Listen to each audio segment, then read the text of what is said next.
Hey, crypto family. So it's the weekend and a couple news articles I want to cover and what the market is doing.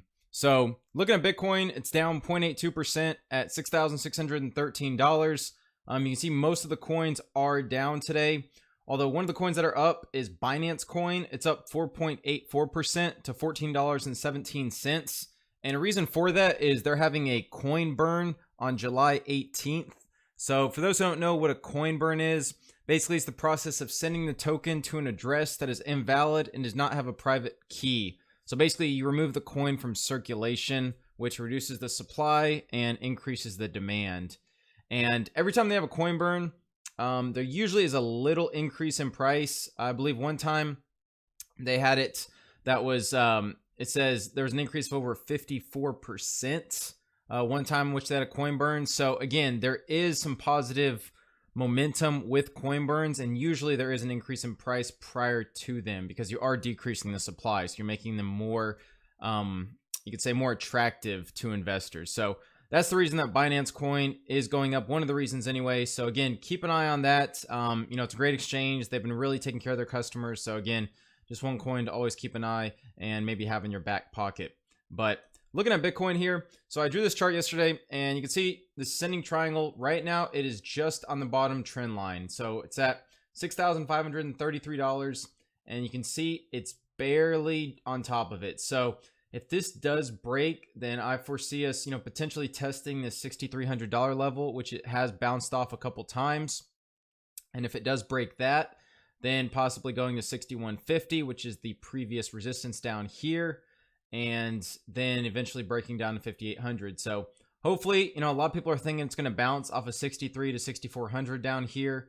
So hopefully it does do that and then continue the rally and break through 6,800. But again, keeping an eye on it. RSI is not really overbought or oversold, so it could go either way here. So again, play your hedge your bets accordingly. But one of the articles I want to cover, it came out today, and it says Bitcoin hype has barely even begun, says Blockbid COO.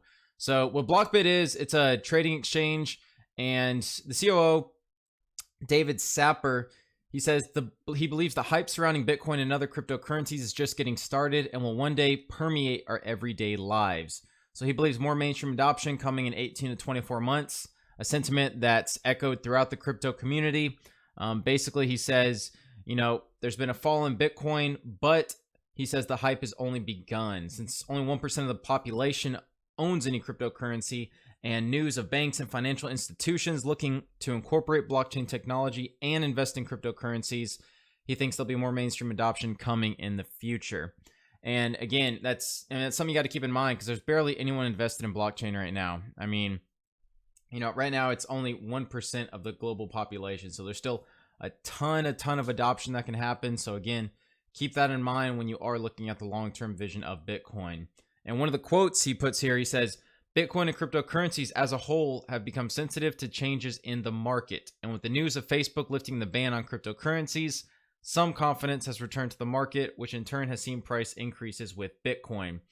So for those who don't know, Facebook actually lifted the ban. There's an article published by Cointelegraph on June 27th, and Facebook basically, they reversed their ban on cryptocurrency ads. So now you are able to advertise cryptocurrencies, except you cannot advertise ICOs. So those are still banned, which, ICOs, they shouldn't need to advertise if they're a good ICO. So, I thought that was good on them.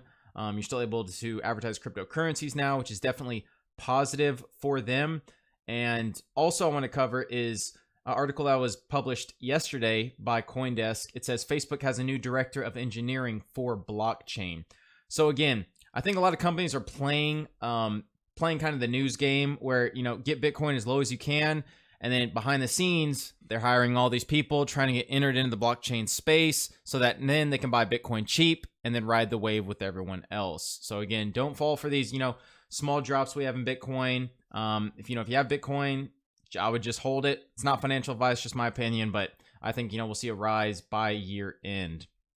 And it says, Facebook appears to be getting more serious about blockchain, having recently named an engineering director dedicated to the technology.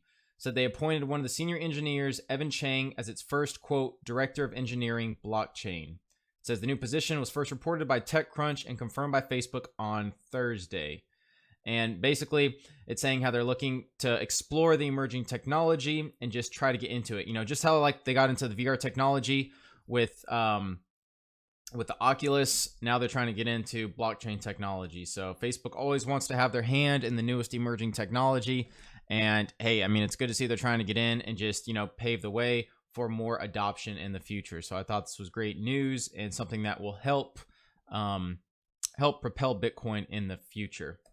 And then last but not least, just a little article published today by CryptoCoin News, and it's talking about Bitcoin Lightning Network. There's not really any announcement of the Lightning Network today, but basically it just goes over what's been happening over the past 6 months.